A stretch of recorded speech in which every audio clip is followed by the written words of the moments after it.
Alright, welcome back to WMAC Now with your host Chuck Stevenson coming at you tonight with a fight review. We're going to Yokohama, Japan. For Pancrase 330, we're going to the Atomweight division. Sayako Fujita coming in at 6-1, taking on Zenny Huang coming in at 5-5. You might remember Huang. She used to go by Jenny. She changed the romanization of her name. But you may remember her from one championship. She was really known for her Gogo Plata win. And then she challenged Angela Lee for the title. And then, honestly, her career's kind of been downhill ever since. She hasn't fought in almost 3 years. And this was basically her return fight against Sayako Fujita, who's coming off a recent win, but also had like 2 years off. So I was really looking forward to this fight. I'll be honest, I was really cheering for Juan, hoping she'd get a win here and stop a losing streak that she was on. Anyway, let's get into the fight. So first round, both went to the center to trade punches early, with each fighter finding the other's chins. Fujita came forward, Juan was countering, and Fujita's chin was wide open in this fight. I mean, it was wide open and out there. More flurries from both. Juan landing, but I got to give Fujita credit. She was taking flush shots to the chin, but she was hanging tough. Juan landed a low kick. Fujita punch countered that. Juan landed several punches to Fujita's chin. Fujita decided to stay aggressive, and Juan continued to counter. Then we had Fujita landed an inside low kick. Juan countered that, and Fujita decided to throw some punches to counter Juan's counter. Fujita shot for a takedown like very late in the first round. There was like 10 seconds left when she shot for a takedown, but Juan was able to stuff it. And that was the end of the first round. Second round, Fujita landed a low kick, got an overhand right. Juan punched. Fujita shot for a takedown, but it got stuffed. And then Fujita threw a kick, but Juan caught it, dumped Fujita, but then didn't follow Fujita to the ground. She let her back up. Now, Fujita here, I think she could tell she was losing in the stand-up because she kept trying to close the distance. She wanted to get her judo going. Juan landed a low kick. Fujita landed a nice right hand. And then Zenny Huang just starts landing 1-2s, backing Fujita up. And I think on like the third or fourth left hand, Fujita just dropped down to her butt. So Juan dropped her. And then Juan decided to pounce on. But Fujita was able to stand up. Juan was trying to get her, but Fujita was able to stand up. Now Juan managed to work her way to Fujita's back. Kind of pulled her down. And Fujita, she pulled her to the ground. Fujita kind of tried to reverse it to get a takedown of her own.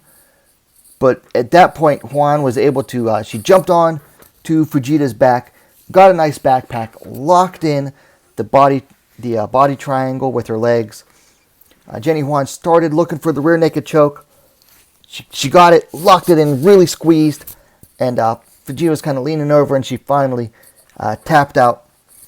So your winner, Zenny Huang, via submission due to rear naked choke, 2 minutes, 17 seconds of the second round.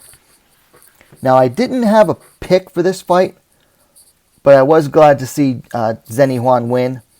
And she snapped a 5-fight losing streak dating all the way back to 2016. It started with Angela Lee. She lost 4 consecutive fights after that. Got a no contest in a fight. Got dropped from one championship. Hadn't fought since then. And finally comes back. Picks up a nice win over Sayako Fujita. Now, on paper, I thought that this seemed like a setup fight for Fujita because of, Juan not winning for a while. Not really doing so good in those losses. But I gotta be honest, this fight revealed some serious flaws in Sayako Fujita's game. And Sayako has a lot of work to do. And to me, this was an example.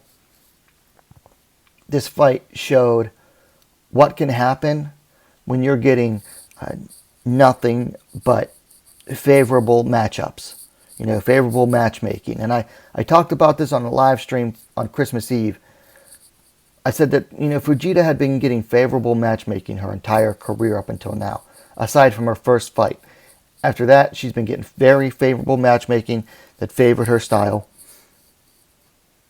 And I think that they were doing it too much, and it kind of backfired here. Now, I will give Sayako credit. She seemed humble in defeat. Posted to social media saying, I'm going to learn from this and I'll be back. The typical stuff. But that is a good sign for future growth. I mean, she got an absolute humbling in this fight. And for her to, realize that, oh, yeah, I need to train harder and come back, that's a good sign. So I'm not going to hate on her simply because of what promotions were doing for her as far as matchmaking goes. For Huang, she didn't show anything really new in this fight. I mean, we knew she was a good submission artist, and she had shown improved striking even back in one championship. But I think the important thing to take away from this fight from Zenny Huang is that she showed that just how important knowing the basics are. I mean, the thing she threw the most in this fight was just basic 1-2s. Jab cross. And that's what dropped Fujita in the second round, was just throwing 1-2s and following her. Just throwing 1-2s, dropped Fujita, and then allowed her grappling to take over. Now, for things to work on, we'll start with Zenny Huang. She needs to work on her low kicks. She missed so many low kicks in this fight. Both fighters missed a lot of the kicks that they were throwing. Also, I'd like to see her move her head some more. She's got to work on her head movement. For Fujita, I could go on and on about this one. But I'm going to stick it to three main things here, all involving her striking, which this fight just showed that if she can't get the takedown, she really cannot stand with her opponents. Tuck your chin is the biggest one. Her chin was sticking out there, wide open, and Huang just landed on it repeatedly.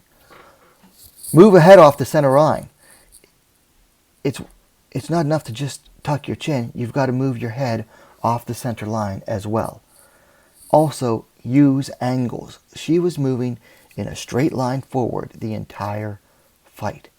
And you can't just move forward because again, all three of these things are just going to open you up continuously for more and more counters. And she just got countered all fight. So tuck your chin, move your head, and use angles. Now for fights to make, I couldn't tell you who they should be matched up with next. They're in Pancrase. But Pancrase doesn't really have much in the way of women fighters. It's kind of like a dead end right now. Which is a shame, because I like Pancrase as a promotion. But for their women's divisions right now are basically dead. I mean, it seemed like they were going to push Fujita and just bring in fighters from outside to match up with her. And now this kind of backfired on them. Now they have Huang. Maybe they'll do a rematch between these two for the title, because the English commentary was talking about Pancrase possibly adding an Atomweight championship in 2023. So we'll see. But right now they've got to work hard and bring in some Atomweight fighters and build them up as well. So, but for fights to make, I don't have anything for these two as long as they're in Pancrase. Now, outside of Pancrase in Japan, plenty of fights to make in Atomweight. You can go to Shudo, you can go to Deep Jewels, you can move up in weight, try to look for fights in Ryzen. Those are all options for them.